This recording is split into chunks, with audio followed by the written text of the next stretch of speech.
So now I get to just talk to you for a while, which is my favorite part. So have a seat and get comfortable. I'm going to be about 3 hours today, just looking at the clock. So I make that joke every time, and I get you.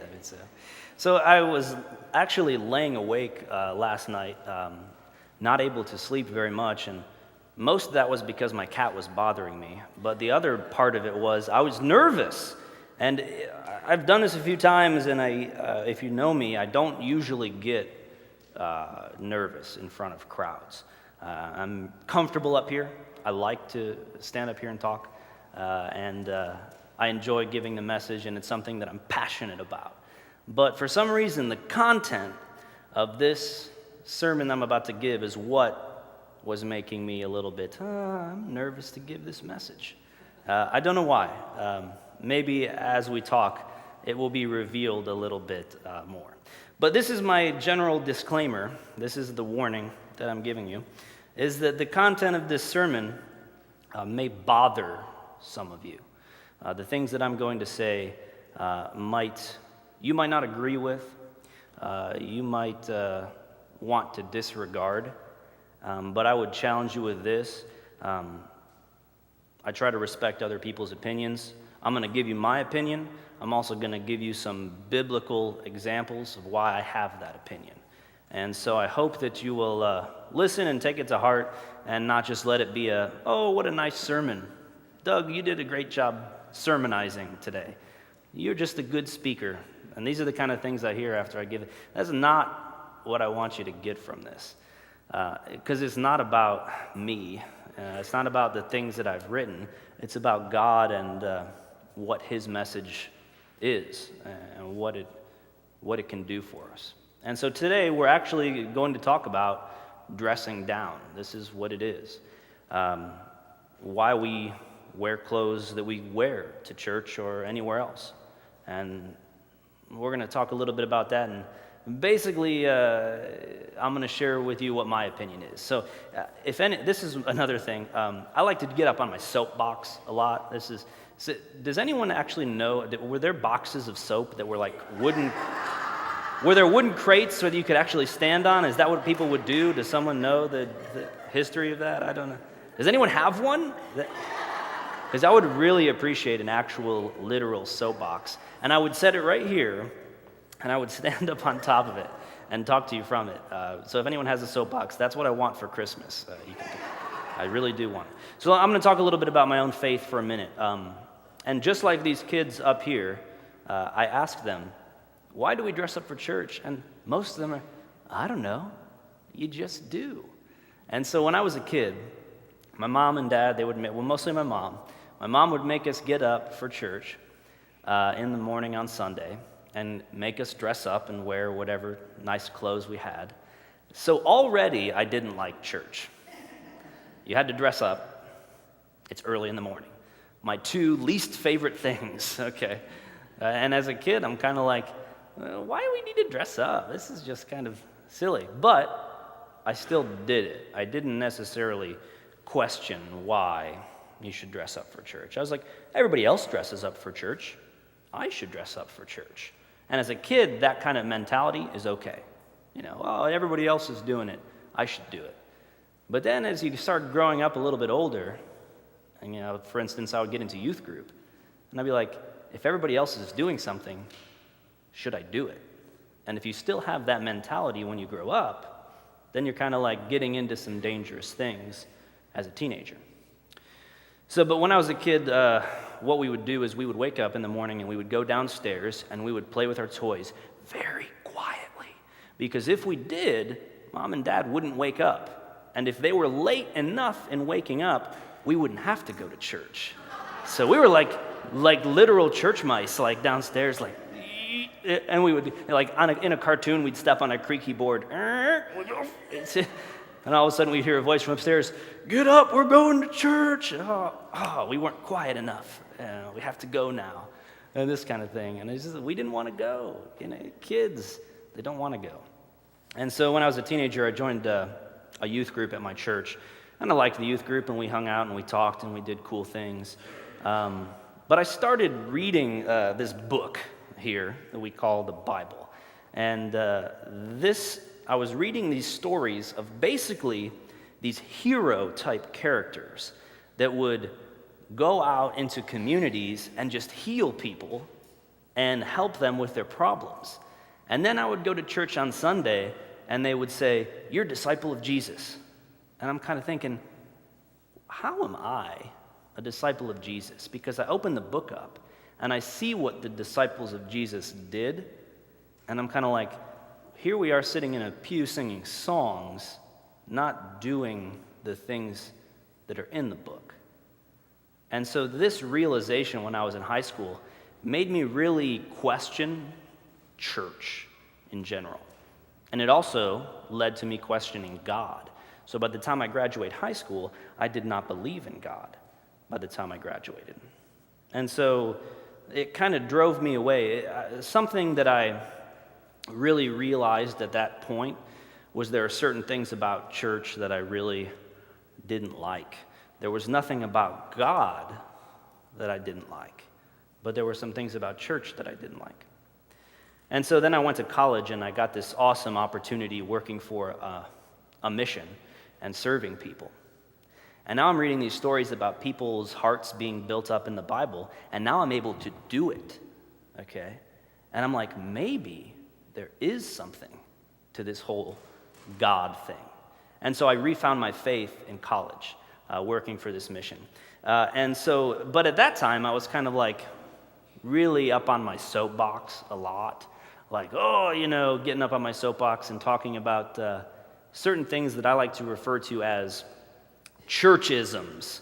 Churchisms. Things that we can't find in here that we can find in here.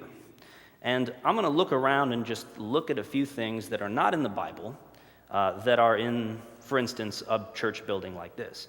Well, number one, we have pews. They didn't really have those. Normally there's a choir. There wasn't a choir. We have this, what do you call it, chancel area? Is that chancel? They didn't have that. A pastor or someone preaching. They didn't really have that either.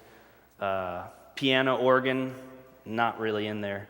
But what did they have in there that we have? There are still a lot of things that churches are doing that are good, that are just like the things in this book. For instance, missionaries, going on mission trips and supporting them, something that this church does very well, okay? That's something that we can find right there in the book of Acts, okay? So these are things like churchisms, this is what I call them. And so dressing up for church, to me, is a churchism, something that, for instance, just as an example of one of these, that I don't really do very well. So there are basically what I've found out from asking people or talking to people. There are 3 reasons why people dress up for church. 3 reasons. Why do we dress up for church? And we're going to look at these one at a time. The first one is because church is holy. We are in a holy place. This is a holy area. We walk in the building, our mentality should change because this whole thing is holy. And I'm kind of thinking, okay, well, where does this come from? If someone has to come into church and they have to take off their hat, okay, this is because church is a holy place. You need to take off your hat when you enter. That makes sense. So the whole idea of church being holy is, if you remember in the Old Testament, after the slaves, the Jews, escaped from Egypt, they did the whole Red Sea thing, and then they walked out, and they're wandering around, and basically they set up a temporary church area. It's like a tent, and they called it the tabernacle. And inside the tabernacle, they had the 10 commandments, the holy of holy areas, okay? And so if you needed to be forgiven, you needed to go into the tent, remove your headpiece, you needed to wash, make sure you were nice and clean, and then you needed to take off your dirty robes, put on clean robes, and then you needed to go into the tent where you could then be forgiven, okay? And this idea of the tabernacle transitioned when they actually found a permanent home and built temples. Okay, these are the Jews building temples. And so they still needed to go into the temple, remove their headpiece, wash themselves when they entered, okay, and then put on the clean robes, okay? These were actually called holy places in the Bible. They were holy because people needed to make themselves holy to go into them, okay? Because they needed to go into them to get forgiveness. And then something happened with the cross. If memory serves correctly, there was a guy named Jesus, and he came and he died on the cross so that we would all be forgiven. So all of a sudden, there's no need to become holy anymore. You don't need to go into the church to become holy because Jesus, with his death on the cross, gives you forgiveness for all time. Therefore, you don't need to wash, remove headpiece, nice clothes. Okay? The church is not actually holy. The holiness is in your heart. That's what Jesus did. So this whole reason that we should dress up for church because it's holy is something that's really rooted in the Old Testament. A lot. Really rooted there. So I'm going to read you this Bible verse. This is from the book of Hebrews. And Hebrews is one of those chapters of the Bible, books of the Bible, that's really not read from a whole lot because it's kind of controversial. But here it is. Hebrews chapter 10, verses 9 and 10. Then he said, "Look, I have come to do your will." He cancels the first covenant in order to put the second covenant into effect. For God's will was for us to be made holy by the sacrifice of the blood or the body of Jesus once for all time. You are holy. You are all holy. I'm holy. Everybody out there is holy because of what Jesus did. And the first covenant, that's the Old Testament, is canceled in order for the second one to put into effect. Interesting. So this whole idea that church is holy and you should dress up for it doesn't really, to me, hold any water. Not a very good argument. But there's other ones, so let's look at a few others. The second one is to honor God. And the kids said something like that when they came in. They said, why should we dress up for church? And he said, to respect Jesus. That's the same kind of idea that we have up here. And this is something that I hear from a lot of people. You should dress up for church to honor God or to respect Jesus. I'm like, okay, this is kind of an interesting thing. To some degree, I can understand that. But then I start thinking of things like, what did Jesus wear? What did Jesus wear? It wasn't a suit and a tie. And back then, the richer people would wear fancy robes, the color purple, for instance, different kind of embroidered things. But Jesus, there's no evidence of him wearing any sort of embroidered robe. What he wore was just some basic rags. This is the everyday clothes, the everyday robes of everybody that would walk around the street. And when he went into the temple, there was no evidence of him changing. And when he went out into the street, he didn't put on something different. Who he was the same no matter where he went. And what he wore was the same no matter where he went. Okay? To honor God. So I'm thinking, how would clothes honor God? If I asked, for instance, a member of the youth group, what could you do to honor God? What do you think that their response would be? Well, it would honor God if we lived our life by his rules. In the back, Colin, what do you think? Give to other people. What other kind of things would honor God? Not just from the youth group, but how about from the congregation? What could you do to honor God? Give to other people? Attend, for instance, a mission trip of some kind might be very honorable in God's eyes. This would be honorable to God, was it? Be welcoming to other people. This is good too. And this is the 1 Peter verse again. Very cool. It says, don't be concerned about outward beauty. God doesn't concern himself with outward beauty. Instead, concern yourself with the beauty that comes from within. Inner beauty. What would honor God more? the clothes you wear or what's in your heart. If God doesn't concern himself with outward beauty, it says it right there. If God doesn't concern himself with outward beauty, how are clothes going to honor him? Please tell me how clothes would honor God. Because I really don't think that they do. I don't think that you can wear clothes to honor God. So, but maybe there's one more reason. These two are okay, but maybe the third one will work. Yes. Tradition tells us to. We have always worn clothes that are nice to church. My mother did it, and her mother, and all these. And so here I am, and I'm going to wear clothes to church because of tradition or whatever reason. And so this would be a time when I would get up on my soapbox and just start yelling, but I won't. Instead, I'll just read from the Bible. And so this is what it is. Okay, the disciples were out and they were talking about inner purity. And one of these things happened. The Jews, the religious people, they said, "Why do your disciples disobey our traditions?" They demanded. "They ignore our tradition of ceremonial hand washing before they eat. This is a tradition that is not rooted in the Bible, but it was a tradition." Jesus replied, "Why do you, by your traditions, violate the direct commandments of God?" Whoa, Jesus, hitting hard, okay? Tradition to Jesus did not mean very much. You know what means a lot to him? This book and what's in it, okay? People's hearts and what's in them. He cares about you. He wants to heal you. He wants to heal your heart. You know what he doesn't care about?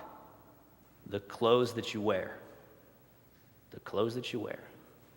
The idea that we should do something according to tradition that's not rooted in itself in the Bible is not a very good idea to me.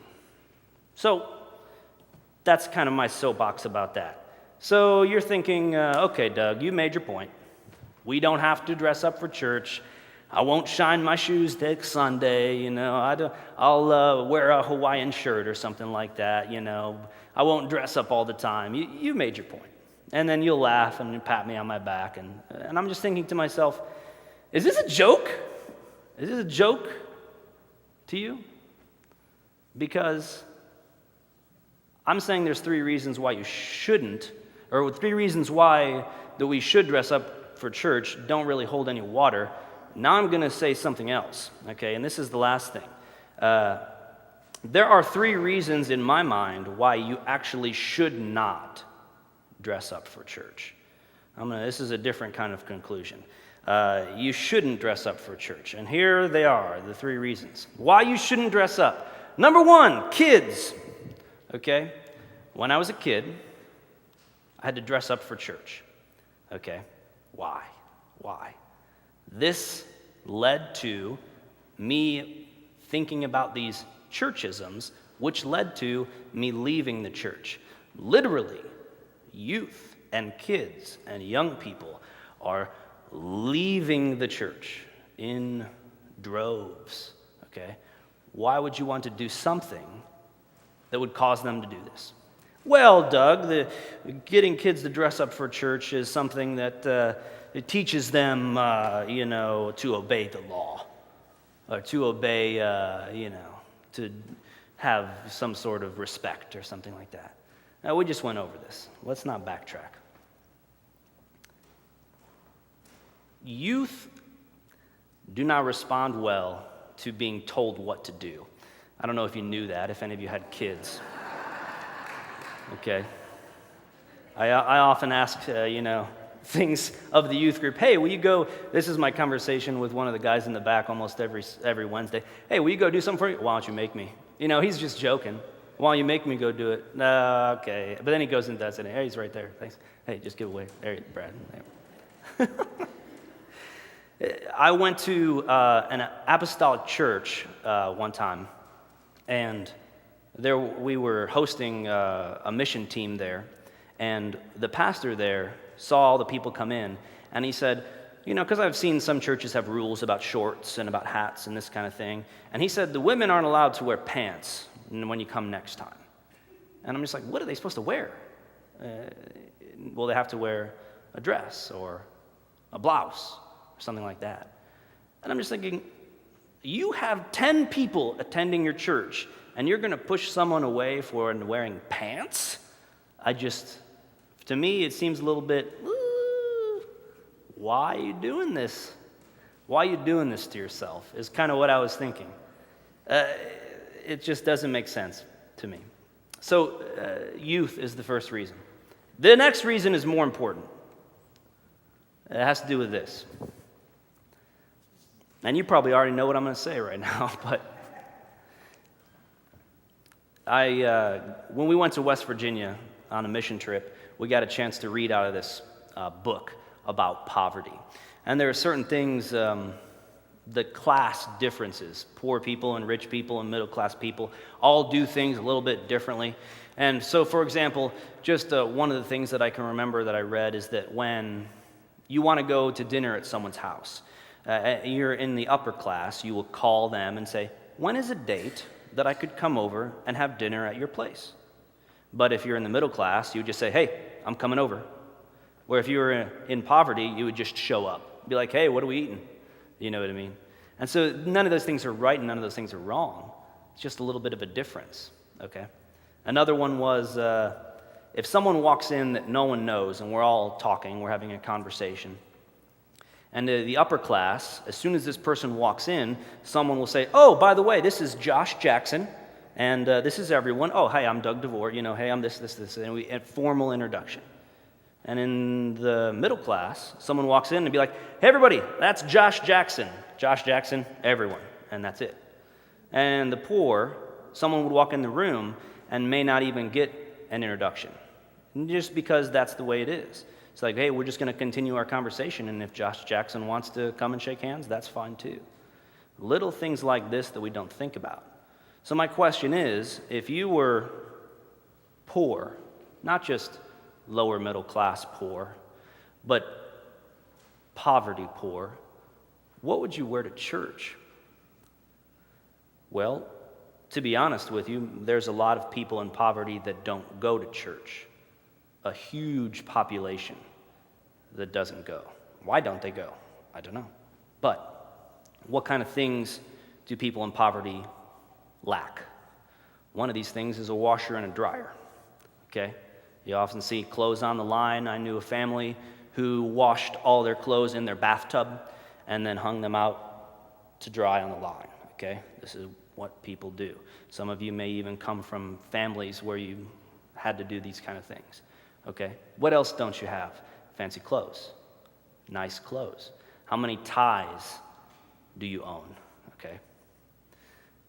The other thing you might not have is products like hairstyle products, makeup products. And so if you walked into a church and you were poor and you didn't have any of these things and you walked in and you saw everyone else in a suit and a tie, how do you feel? How do you feel? This is my soapbox. Many of you are thinking, well, we don't want those kind of people in church anyway. No one's thinking that, I hope. But I'm sure there are people out there somewhere that would say, well, for instance, my church is not for poor people and just not right choice for them, and they can go to whatever church they want to. And if you're thinking that, I would just say to you, why are you sitting in these pews? Are you here to learn and love God and love people? Or are you here because it's some sort of social club and you like to come here and talk and you don't really pay attention? Why are you here? Because if you love God and you love other people, wouldn't you want other people to know God, to come to your church to know Him? So the poor, this is tough. And so you're thinking, okay, Doug, they can wear what they like. They can wear whatever they like. I'm going to keep wearing my suit and my tie. The youth can dress down. The poor people can come in, and, it'll be fine. But your mentality is a little bit me focused, okay? I am comfortable wearing this. You are comfortable wearing that. That's fine. But the people coming in from the community that come into our church, what are they wearing and what are they comfortable with? Okay? If you came in from the community and you were poor, you came in on the street and you don't have very many clothes and you're homeless and you're sitting here in these pews and you look around. Everybody look around. Do it. Just look. Don't look at me. Look around. And you put yourself in their shoes and you look around and what do you see? Okay? Do you feel comfortable here if you're not wearing nice clothes? If you know that you don't own them? Okay? Shouldn't we be doing things that make other people comfortable, not that make ourselves comfortable? Isn't that kind of one of the whole ideas about what is a Christian and what do Christians do? Don't we put others before ourselves? Aren't we supposed to do that? And if we were to do that, wouldn't we want them to feel comfortable as well? Wouldn't we want them to feel comfortable? So those two reasons. And just in case you're still not convinced, there is a third reason why you should not dress up to come to church. There is a third reason, and this is it. This is instructions for worship in the Bible, New Testament, written by Paul, and this is geared toward women, but I'm not sexist, and so I'm thinking that this is for men and women, okay? And I think that this is a good thing. So this is applicable to everyone. It says, I want people to be modest in their appearance. They should wear decent and appropriate clothing, okay, and not draw attention to themselves by the way that they fix their hair or by wearing gold or pearls or expensive clothing. For people who claim to be devoted to God should make themselves attractive by the things that they do. The Bible has said it. By the things that you do, you are attractive. Not the things that you wear, okay? I don't mean to be hypocritical because these are probably $50 shoes, okay? And here I am up here preaching at you, okay? This is something that everyone struggles with, okay? This is something that everyone deals with. We have expensive clothes. The Bible says don't wear expensive clothes to church. Right there. Right there. Is anyone wearing gold this morning? Some people in the youth group are. And guess what? Their hands were up first before anyone else. Anyone wearing expensive clothing? Anyone in pearls? Okay. These are not Old Testament Deuteronomy laws. This is New Testament. Okay. Expensive clothing. Why? Because real beauty comes from within. God's love is in your heart. That's what it is. That's what it is. That's what it is.